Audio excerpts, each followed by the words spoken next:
There is nothing more important than your health and wellness.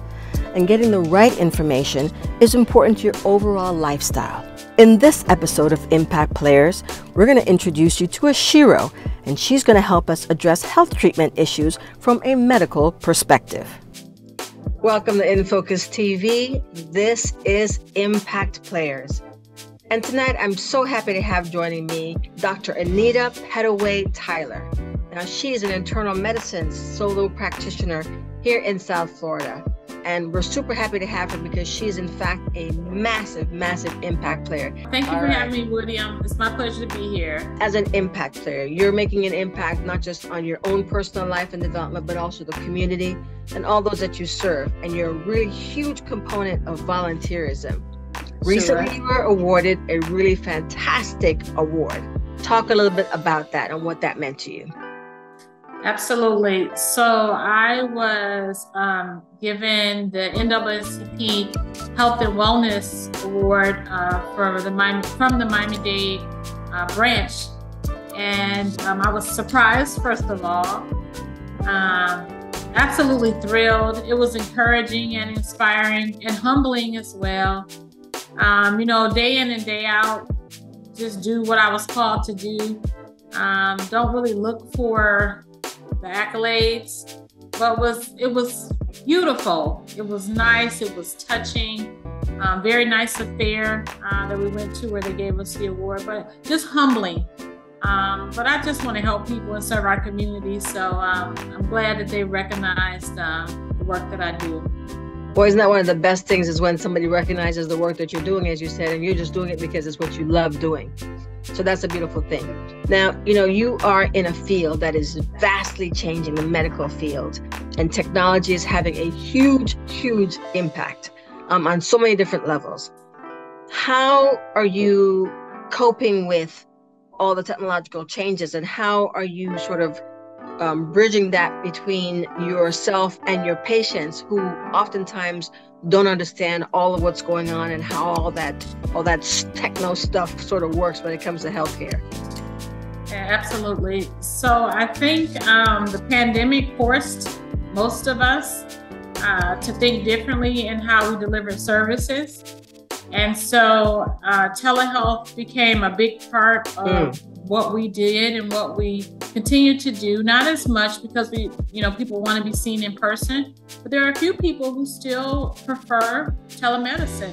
They want to be seen for whatever the reason via another platform. So I think for me, I didn't have a choice. Had to make sure that I learned how to use our telemedicine platform.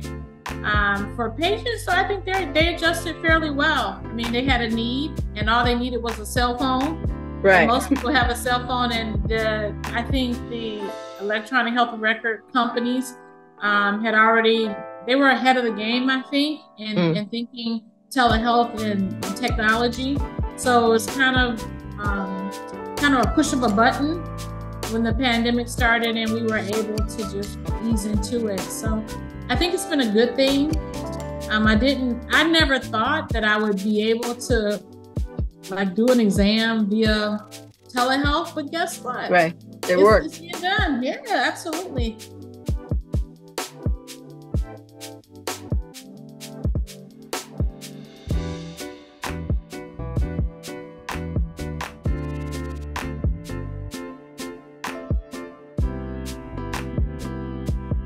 Your specialty is preventive and internal medicine.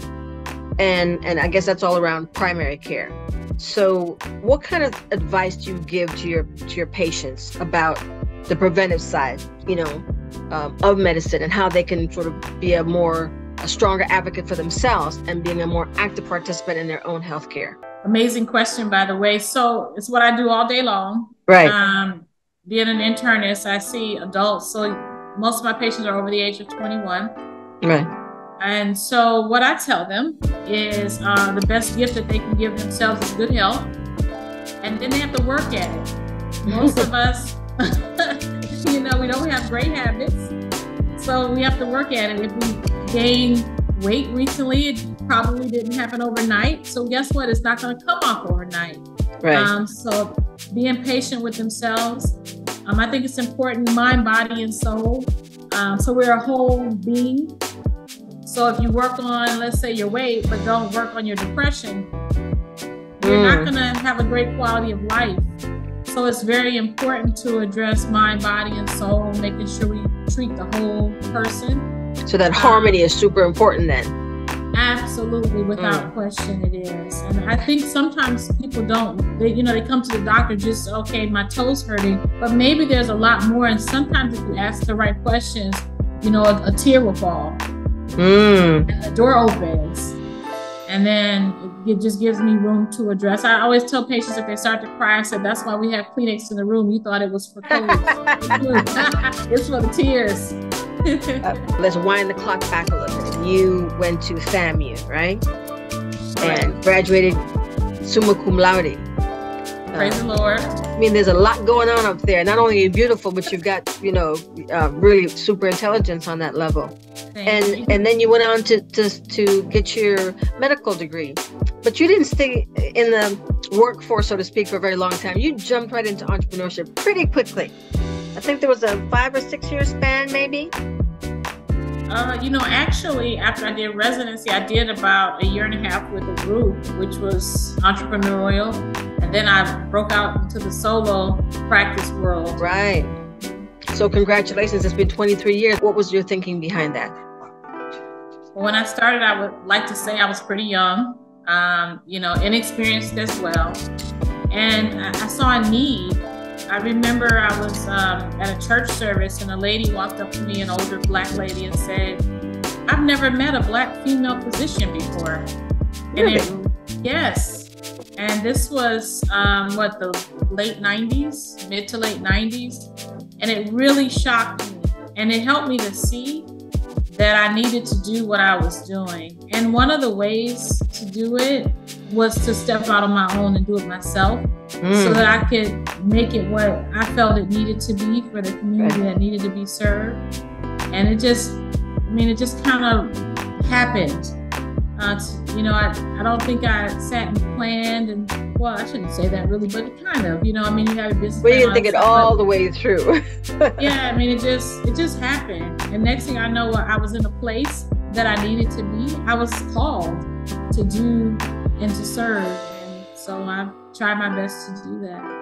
So maybe in that early stage, then, what were some of the unique challenges that you faced? Because that's a big thing. I mean, for entrepreneurs, sometimes the sustaining power is tough because it takes a long time.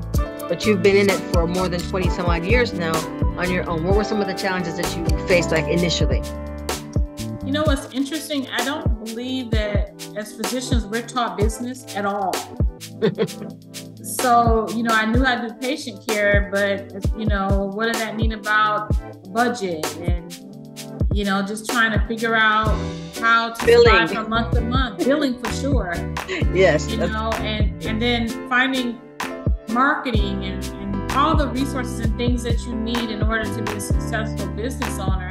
I really kind of showed up and hung that sign out the front door kind of thing and really didn't know what it meant to do so. HR, keeping employees, training them properly, those kind of things. And so, by the grace of God, I'm still here for sure and have learned a whole lot over the years. But in the beginning, I think the biggest challenge was really not knowing how to run a business. We're not taught that. I could probably, with my eyes closed, treat hypertension like no one's business. But put the business in without really some help. Now speaking about that, you do a tremendous amount of volunteer work and teaching. I'm presuming that some of the things that you're teaching are things that you yourself faced, and now you want to maybe make that path a little bit easier for the next generation. Talk about that.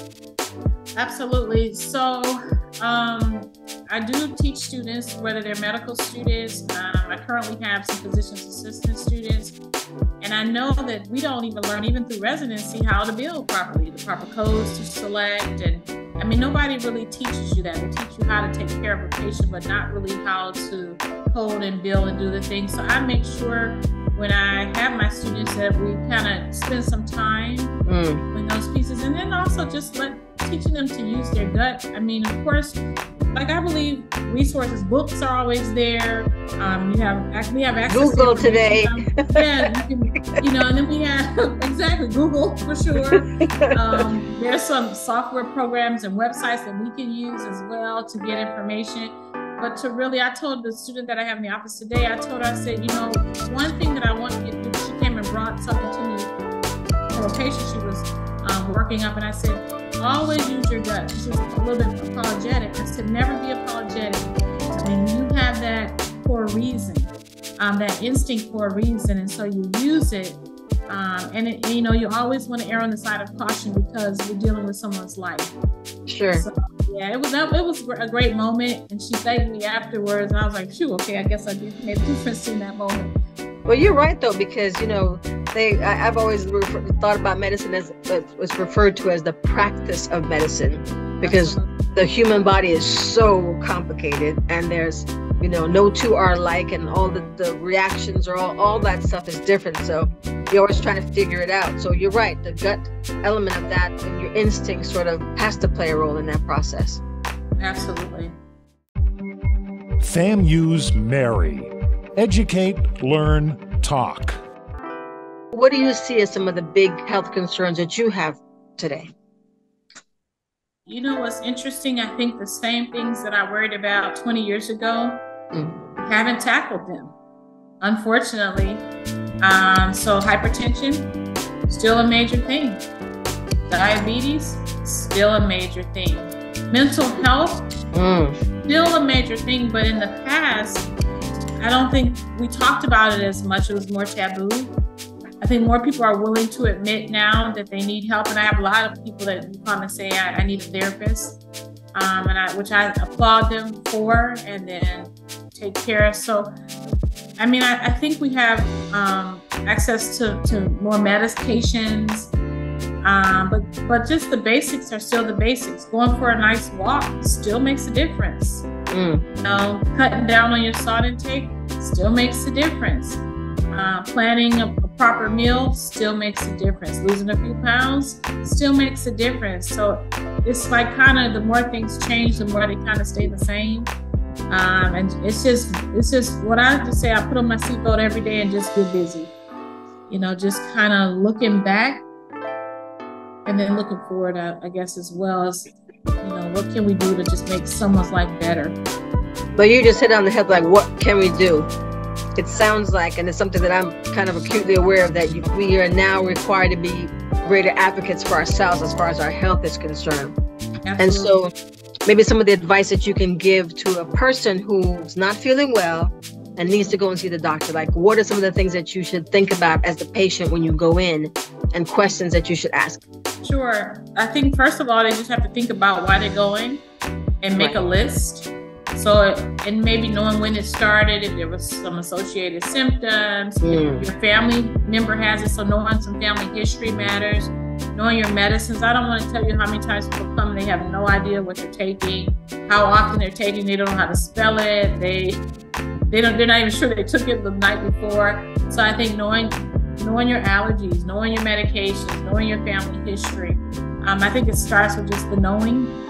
Right. Know everything you can about yourself and your family when you go. And then hopefully if you can communicate that and then your symptoms, then we can help to make sure that we get to the bottom line of what's troubling whoever it is. So it's really important just to know your body too, and don't settle for a blow off. Because very often that's an important one, yes. We don't have the time. Time is money, really. And it's so I think it's important to not let go. If you don't feel like you've gotten your answers, maybe you may have to wait until the next visit, but maybe you may say, hey doc, would you mind just answering one more question for me? Right. And I think it helps too to direct the visit by having your questions already listed, because it makes it a little easier. We only have 15-20 minutes to address whatever's going on. Right. It's easier to work from a list. And I sometimes let the patients say, okay, what's number 1? What's number 2? What's number 3?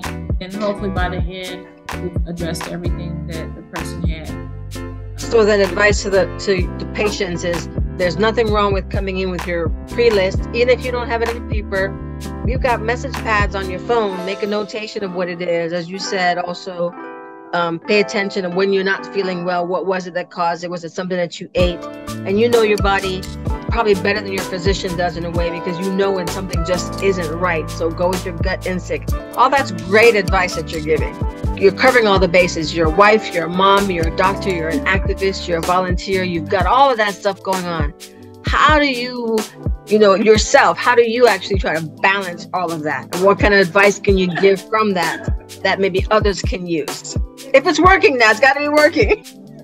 So Woody, it's tough.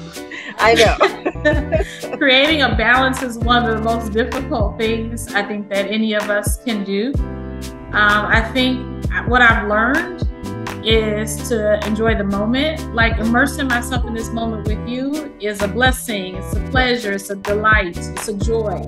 So having that, I think, sense of staying in the moment is really important for me. So I've been working on that. Not always so successful. Always thinking about the next kind of thing, and 2 and 3 and 5 on the list. I think also taking time to rest is really, really important. That's a huge one and a really important one. I ask you now just to dive into that just a tiny bit more when you talk about rest, and specifically as it relates to women and how important proper rest and sleep is to your overall health, mentally, physically, emotionally, all of that. Dive into that just a little bit. Yeah, absolutely. So I think as women, we wear many hats, as you implied regarding my life. I think we feel we're nurturers. Yeah. So and we have to manage everybody's stuff.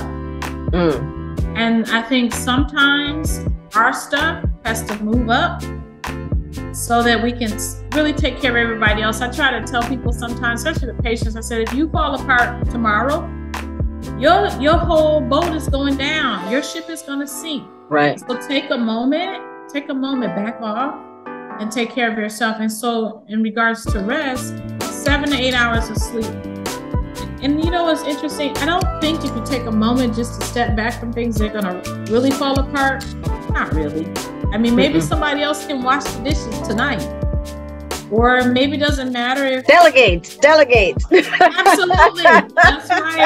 That's right. And don't feel guilty if you have to delegate. No. So I think a lot of women take on the responsibilities that they can't, they could really give to somebody else. I mean, I just think it is important, and in order for our immune systems to be up, for us to have a good sense of well-being. I mean, and even, by the way, eating properly. Somebody who's tired won't eat properly. You'll try to get that energy from somewhere. So it's caffeine, it's chocolate, it's sweets, it's fat, it's something to try to kind of, we're all kind of guilty. Sometimes. Guilty pleasures, yes, indeed. Yes. Absolutely. But balance, trying always to balance it. Absolutely. Yeah, nothing wrong with treating yourself. I mean, absolutely. I mean, life is pretty short. So you have to balance that as well, as you were saying. I mean, so we have a small piece of chocolate, dark chocolate, and then later on we'll have a nice salad. So with some grilled chicken. There you go. That's all that balancing act. Sometimes I just straight go for the dessert. Forget the meal, just dessert. Another time, just a salad. I mean, I'll flip it, but it's whatever I feel, and I try to balance it all. And it's not always easy, but I walk away satisfied. So that's the bottom line. That's important, though. That's a big part of daily living, is trying to find a way to find your own joy. Right. And be okay with whatever decisions you make relative to that. Absolutely. This has been an absolute pleasure talking with you, Dr. Anita. Thank you so much for joining me this evening and really sharing some really insightful things relating to healthcare and your practice and what it is that you're doing and some of your success strategies. Well, I think the most important thing is just live for today. I mean, it's really important. Tomorrow's not promised. We've seen so much loss lately. So I think it's really important to enjoy your family, enjoy your friends, enjoy some time doing what you really enjoy doing. Like the beach in the back, I need to get there. Anytime, it's really close by. You're absolutely right. Thank you so much for having me. I feel honored as well and humbled just to participate. So thank you. Oh, it's a pleasure. And I know that people walked away with some great information that they can include We ask you all that are watching right now to take a moment and like, subscribe, ring the notification bell, and so you can get the newest shows and follow more on what it is that we're doing. We're going to bring you more profiles like Dr. Anita, because we've got a wealth of information that we need to share with you, and we ask that you pass that on and share it as well. Dr. Anita, thanks again. We appreciate you. Much love. Thank you. All right. Peace and blessings. Until next time, y'all. I'll see you. I'm Woodie Lesesne.